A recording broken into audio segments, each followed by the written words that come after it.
let me take you through all the important cues that you should be keeping on your radar for the week globally as well as domestically. On the global front, you've got the US Conference Board on Consumer Confidence, so keep an eye out on that data like I mentioned.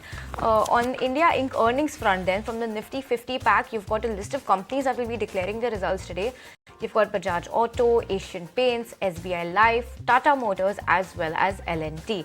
So big numbers coming in might make some moves on Dalal Street today then. On the global earnings front, you've got Microsoft, Alphabet and Visa that will be declaring their numbers today. On the corporate action front, let's come back to home then.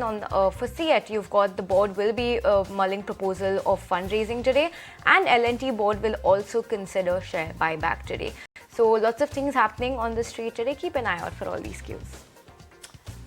Alright, then we'll move on and we'll go on across to the news that made global headlines. Audio streaming giant Spotify is set to hike the subscription rates in specific countries except India.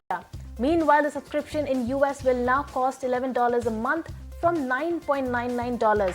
Meanwhile, iPhone manufacturer Apple is also considering of hiking prices of iPhone 15 and 15 Pro Max models as per Bloomberg report, in a bid to increase revenue during a projected slump in smartphone sales. And Israeli lawmakers have gone ahead and approved a key portion of the PM's divisive plan to reshape the country's judicial system despite massive protests.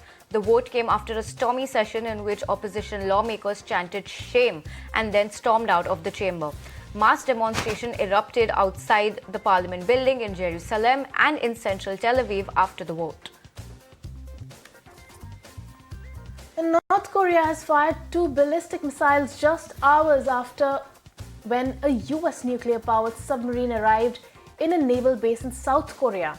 Both missiles landed in water off the Korean peninsula's eastern coast.